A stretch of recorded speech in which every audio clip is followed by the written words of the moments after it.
As most Western countries tighten their borders, Spain's left-wing Prime Minister Pedro Sanchez has enacted a plan aimed at giving legal status to undocumented immigrants. It's called regularization. But late last month, when tens of thousands of migrants tried to illegally cross into the Spanish territory of Ceuta, which borders Morocco, that incident put Spain's immigration policy under the microscope. Stephanie Tsai has more. Before most of Madrid wakes up, Carlos Roca is already at work. For hours each morning, he collects garbage in one of Europe's busiest capitals. It's essential work done by an invisible worker. Podemos trabajar en profesiones. We can work in jobs that many people no longer want to do. Jobs in cleaning, fruit picking, farm work, elder care, and construction. It wasn't his dream job either. Aroca came to Spain from Ecuador to pursue an MBA. After a year of study, he lost his legal status and was forced to find jobs willing to hire undocumented immigrants. When it comes to working irregularly, it does hit us pretty hard, since we don't have the benefits that the law provides a regular job. They're not going to pay us the same as someone who's on contract. Carlos is among an estimated 600,000 undocumented migrants that now have the opportunity to come out of the shadows.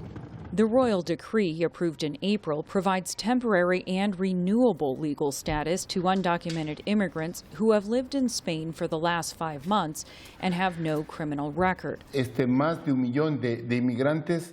more than 1 million immigrants were working, but they were working in the informal sector. What this regularization has done is bring them into the formal system so they can now make contributions and have social security, access public health care.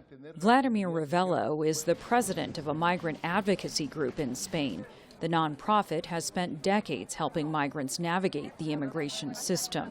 He's helped Aroca and hundreds of people like him who are working, paying rent, and raising families. But unable to fully participate in the country many now consider home. Mi primera impresión fue de duda. My first reaction was one of doubt. I couldn't get my hopes up too much. Once the law was passed, of course, you could say it was a dream come true. Today, foreign workers make up roughly 1 of every 6 workers in Spain. Ravello says the reforms are a pragmatic response to Spain's economic challenges. An aging population, low birth rates, and persistent labor shortages. Spain and the European Union will need around 60 million workers by 2050 because they need to collect social security contributions to maintain pensions for native citizens. Spanish businesses need this workforce. Without this workforce, the construction, service, and hospitality sectors, as well as the agricultural and parcel delivery sectors, would grind to a halt. But not everyone sees the policy as an economic necessity. Opposition leader Alberto Núñez Feijóo argues Spain lacks the housing, public services, and infrastructure to absorb more migrants. This regularization has harmful consequences for Spain, and therefore for all of Europe, because it will put pressure on public services, further strain the housing market, and create problems in the community. And last month, the immigration debate exploded overnight. More than 350 miles south of Madrid, Spain's tiny North African territory of Ceuta was confronted with a wave of people. Tens of thousands of migrants attempted to cross into Ceuta from neighboring Morocco. The chaotic scenes quickly spread across TV screens and social media. Families sleeping on beaches, people washing clothes in the sea, and lining up for aid. More than 100 people died, either drowning or crushed by the crowd. For many who thought they'd made it, the crossing represented years of hope distilled into a single desperate attempt. I have many dreams, and the first dreams to me, just I want to help my lost family. You know why I said lost? Because I lost a lot of them, and I will fight for them. I will do anything just to help them. 29-year-old Ahmed Haroun says he waited 4 years for the opportunity to escape Darfur, Sudan. I'm not scared of this life. That I believe. Everyone here just died one time. No one can die 2 times. But most migrants who entered Ceuta have since been deported back to Morocco or returned on their own. What led to the mass attempt to cross into Spanish territory is unclear, but experts say it was likely not spontaneous. There was misinformation circulating on social media in Morocco, telling people that they could go to Spain and that they would have a chance to go there and stay. Jeremy Konijndijk is the president of Refugees International.